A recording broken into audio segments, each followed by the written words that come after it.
Kalau teman-teman bingung bagaimana caranya kita bikin stok foto, nggak ada ide, kemudian eh, tidak memungkinkan teman-teman untuk semua keluar rumah, hari ini saya akan share kepada teman-teman semua 7 jenis foto di sekitaran rumah yang laku terjual. Jadi benar-benar kita nggak perlu harus sampai perjalanan liburan kemana, kemudian harus sampai traveling kemana, ini nggak perlu. Karena hanya untuk sekedar mendapatkan dolar itu sebenarnya kita nggak perlu keluar dari rumah kita masing-masing. So stay tune, kita jelasin habis ini.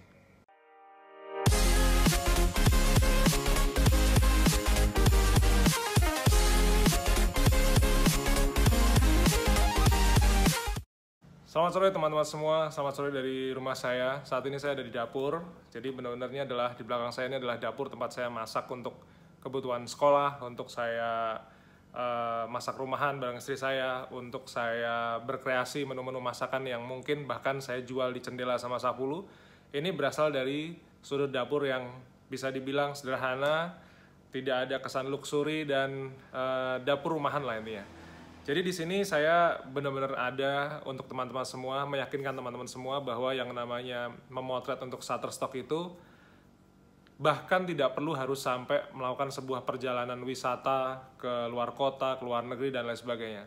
Saya itu melakukan perjalanan ke Bali, ke Singapura, ke Hong Kong, itu karena memang saya suka traveling. Maka dari situ, saya membuat traveling saya itu jadi lebih berarti dengan cara saya menjualkan foto-foto saya juga di Shutterstock. Tapi kalau kita kembali ke ranah yang paling dasar, di mana ini untuk teman-teman yang baru saja berkecimpung di dunia microstock, saya bisa bilang bahwa untuk mendapatkan dolar pertama teman-teman itu tidak perlu harus yang repot-repot banyak keluar uang, karena teman-teman bisa melakukan dan mendapatkan dolarnya dari rumah teman-teman masing-masing. Habis ini saya contohin 7 jenis foto, 7 macam foto yang saya berhasil dapatkan hanya dari duduk jalan-jalan di sekitaran rumah, dari belakang sampai ke depan, ke carport, ke halaman, ke dapur, dan lain sebagainya. Teman-teman perhatikan foto-foto ini. Foto sederhana yang saya dapetin adalah foto collection kaos kaki saya. Ini adalah yang satu, kaos kakinya sudah bolong, jempolnya di bagian kiri. Yang satu lagi adalah kaos kaki dengan karakter senyum yang istri saya belikan waktu itu dari Korea, dan saya pakai setiap hari. Dari situ sebenarnya banyak sekali karakter-karakter foto kaos kaki, ada yang senyum, ada yang marah, ada yang waktu itu gambarnya gambar Korea, dan lain sebagainya. Tapi intinya adalah foto kaos kaki ini ada demand-nya. Ini belum tentu kaos kaki harus yang baru. Bahkan kalau foto-foto yang tadi kaos kakinya yang bolong itu udah 90 sen, berarti udah beberapa kali ke download. Karena saya belinya kaos kaki itu juga cuma di pinggir jalan, yang 10.000 dapat satu, kurang lebih begitu. Kadang kalau pas lagi promo bisa dapat mungkin 15.000 dua, dan lain sebagainya. Foto kedua, ya ini adalah leaflet. Kebetulan saya pernah masuk ke kantornya IDP untuk mencari scholarship. Jadi foto leafletnya saya beli. Ada yang 10 sen, ada yang 30 sen pada waktu itu, tapi berulang kali yang namanya leaflet ini terbeli. Teman-teman bisa foto leaflet apapun. Memang konteksnya karena saya waktu itu mau sekolah ke luar negeri, maka foto-foto leaflet scholarship, foto-foto tentang informasi perjalanan studi ke luar negeri yang saya foto. Dan ini saya foto cuman di samping rumah, di carport, dan laku terjual. Foto ketiga ini foto sangat sederhana, yaitu foto belangkon, di mana kebetulan belangkon ini adalah belangkon anak saya yang dipakai pada waktu setelah acara Tedak Siten. Jadi di Jogja itu masih, kebetulan ibu saya itu masih sangat kejawen, maka dari itu acara Tedak Siten untuk anak saya waktu itu 2019 ya, baru lahir ya, itu mutlak harus dilakukan. Dari situ baju-bajunya, aparel-aparelnya saya foto, salah satunya adalah belangkon ini, dan memotretnya hanya di depan rumah, jadi di halaman, saya taruh di atas rumput, dan sudah laku terjual. Foto berikutnya, ini adalah tanaman gantung jadi ada tanaman ditaruh di botol plastik bekas. Teman-teman pasti pernah menjumpai hal ini dimanapun teman-teman berada gitu ya. Karena kan sebenarnya program pemerintah tuh juga sekarang mengurangi plastik, memanfaatkan plastik, salah satunya adalah digunakan untuk pot. Jadi pada waktu ini, saya memotret dari tetangga saya itu adalah sebuah tanaman gantung plastik dari botol plastik bekas yang kemudian dipakai untuk tanaman. Jadi benar-benar untuk hiasan rumahnya. Kebetulan dia tuh punya kayak 5 sampai mungkin 8 botol plastik yang dipergunakan untuk misalnya nanam daun mint, ada juga misalnya untuk tanaman hias biasa, ada yang tanaman gantung menjulur ke bawah, ada yang rambat dan lain sebagainya. Jadi hal sesederhana ini teman-teman pasti bisa temukan di rumah teman-teman masing-masing. Berikutnya adalah asbak. Jadi asbak ini kan sebenarnya hampir di setiap rumah biasanya punya. Sekalipun saya ini tidak merokok, tapi karena saya punya beberapa teman yang merokok gitu, dia perokok aktif dia. Maka biasanya antara 1 atau 2 saya tuh pasti punya asbak di rumah. Nah maka dari itu asbak ini saya foto kebetulan sekali dengan smartphone dan tidak diedit. Laku. Sebenarnya lakunya baru 2 kali, cuman ada yang 10 sen dan ada yang sekitar $1.40 sekian. Jadi artinya belum laris banget fotonya, tapi dari 2 download dapat $1,5 itu menurut saya adalah sebuah earning yang bagus gitu untuk teman-teman juga bisa mencontek dan memulainya dari rumah. Untuk keenam, ini kita bicara tentang foto sederhana khususnya buat teman-teman semua yang pada punya anak, pada punya ponakan yang sukanya main air. Biasanya kan kita sebagai orang tua pasti repot ya, pasti males nggantiin bajunya dan sebagainya. Cuman manfaatkan sebuah peluang yang sekiranya teman-teman bisa dapatkan hanya dari membiarkan anak-anak ini bermain air. Karena tangan keriput ini adalah tangan keriput anak saya yang memang dia sudah 1 jam lebih main air, kan pasti tangannya keriput ya. Jadi kalau di dalam bahasa Inggris itu namanya wrinkle fingers, itu wajar sekali terjadi. Dan ini foto ini masih berkali-kali ke download. Jadi ketika itu saya bilang sama anak saya ketika mau saya andukin, nanti papa ini dulu ya, papa foto dulu tangannya, coba tangannya lucu sekali, tangan kamu jadi keriput. Ini fotonya akhirnya beberapa kali terjual. Jadi yang terakhir adalah foto tanaman. Saya pikir teman-teman di rumah manapun pasti punya tanaman. Jadi yang pertama, kebetulan saya punya tetangga yang punya pohon pisang. Ini pohon pisangnya saya foto. Waktu itu ada yang tanya, kenapa pohon pisangnya tidak ditolak karena alasan overexposure? Ini adalah sebuah metode cara saya untuk membuat sebuah isolated white untuk tanaman pisang, tapi tidak menggunakan background kertas. Ini menggunakan background langit. Kebetulan langitnya sangat terang. Maka dari itu kalau teman-teman lihat foto di samping, pohon pisangnya itu kelihatan kayak seperti gampang di crop. Kalau di komputer gampang di crop karena backgroundnya putih. Tapi ini background putih ini adalah background langit. Yang kedua, ini adalah tanaman tetangga saya juga. Jadi saya hunting tuh cuman sekitaran rumah aja.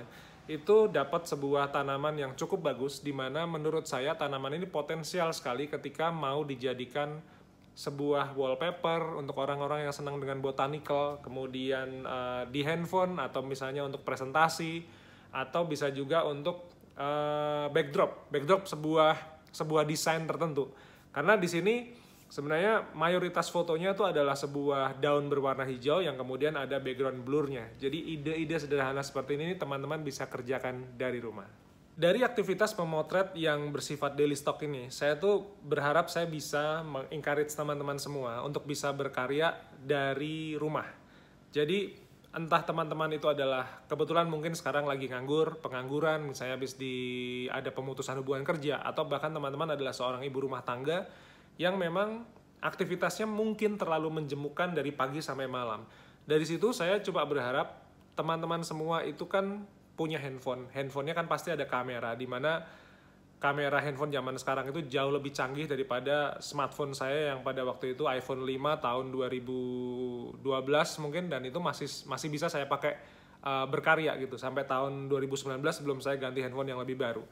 Dari situ saya berharap teman-teman itu bisa memanfaatkan waktu luang teman-teman, nggak usah banyak-banyak, 1 jam aja. Jadi artinya kita tuh kan hidup 1 hari 24 jam, 8 jam anggaplah untuk tidur. Teman-teman lebihkan waktu 1 jam untuk benar-benar memegang handphone yang tidak ada. Sekali lagi tidak ada scroll Instagram, kemudian nonton YouTube, kemudian mencari berita-berita yang lain sebagainya. Jangan, stop.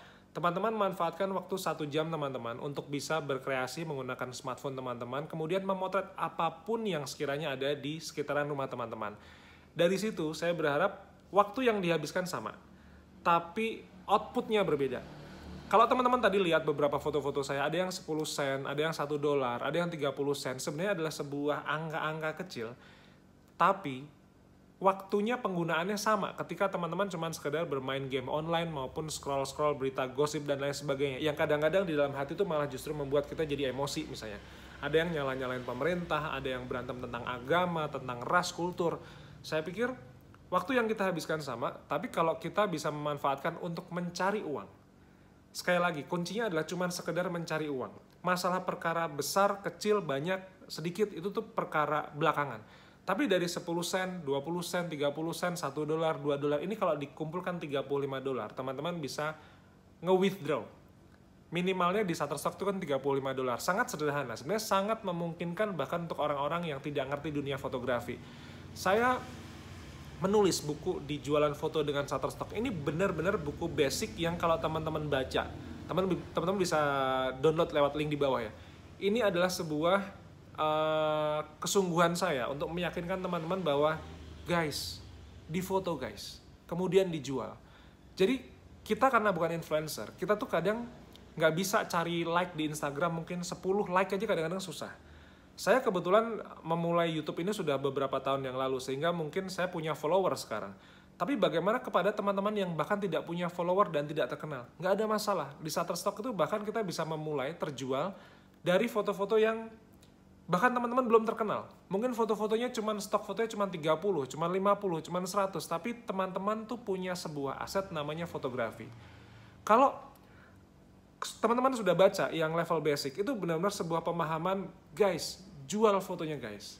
Karena waktu yang kita habiskan sama, kemudian gadget yang kita pakai sama, ayo motretlah sesuatu benda-benda sederhana kayak tadi ada belangkon, kemudian ada tanaman, ada juga kaos kaki. Ini hal-hal atau benda-benda sederhana yang teman-teman punya di rumah. Kalau teman-teman foto, teman-teman jual, coba jual. Coba itu kan artinya bisa laku, bisa enggak. Tapi kalau laku, duitnya dikumpulin, teman-teman bisa dapat duit gitu. Ini yang menjadikan berbeda daripada kita cuma sekedar scroll-scroll Instagram yang nggak jelas. Kalau teman-teman sudah baca yang basic, teman-teman bisa baca juga yang Shutterstock. Shutterstock ini memang saya split. Ini adalah sebuah intermediate level. Dimana kalau teman-teman sudah terbiasa memotret, maka pasti tentu teman-teman butuh sebuah teori fotografi yang jelas. Saya nggak bisa jelasin itu di basic, karena pasti kepalanya penuh, teman-teman akan bingung ini gimana tekniknya, kenapa serumit ini gitu. Walaupun sebenarnya kalau sudah dipraktekkan juga nggak rumit-rumit amat. Kadang saya membahas tentang komposisi, saya membahas bagaimana teman-teman yang bukan fotografer mulai bisa membaca cahaya yang datang. Misalnya cahayanya pakai lampu, misalnya cahayanya pakai matahari.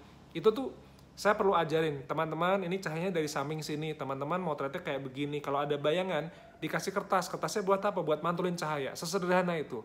Maka dari itu, teman-teman bisa akses e-booknya di bawah. Bahkan ada yang bundling, jadi teman-teman bisa sekali beli, langsung ada yang basic dan intermediate itu ada.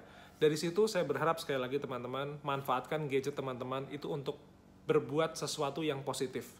Positif salah satunya, itu adalah bagaimana tentang kita memberikan sebuah penghasilan tambahan untuk keluarga. Maka dari itu, 35 dolar itu adalah sebuah angka minimal payout. Cuman kalau teman-teman bisa mencapai lebih dari itu, berarti bagus gitu. Saya rata-rata mungkin bisa 35-50 dolar sekali payout. Saya pikir sebuah angka yang kecil, tapi ketika uang itu saya investasikan, misalnya saya bisa belikan emas misalnya online dari Tokopedia, kemudian saya bisa belikan saham, saya bisa belikan apapun yang sekiranya tidak terlalu memberatkan untuk pengeluaran keluarga, begitu juga untuk teman-teman semua di rumah, tapi ini akan menjadi lebih produktif dan ketika dikumpulkan setahun, kemudian 2 tahun, kemudian 5 tahun, 10 tahun, ini akan menjadi sebuah angka yang sangat besar untuk bisa teman-teman manfaatkan untuk keperluan apapun yang teman-teman mau. Jadi begitu, mudah-mudahan video kali ini bermanfaat dari 7 jenis foto yang sekiranya teman-teman bisa dapetin dari sekitaran rumah. Semoga videonya menginspirasi teman-teman. Kalau teman-teman ada butuh pertanyaan segala macam, silahkan tulis di kolom komentar di bawah dan saya akan dengan senang hati menjawab pertanyaan ini semua. So, terima kasih sekali lagi. Subscribe buat teman-teman yang baru sekali ini datang ke channel YouTube saya. Terima kasih sekali supportnya. Klik subscribe, nyalain loncengnya sehingga saya bisa share tentang hal-hal seputar dunia fotografi dan bagaimana mencari uang dari dunia fotografi sekalipun teman-teman bukan seorang fotografer. Kita ketemu lagi di video berikutnya besok pagi jam 5, so stay tune guys.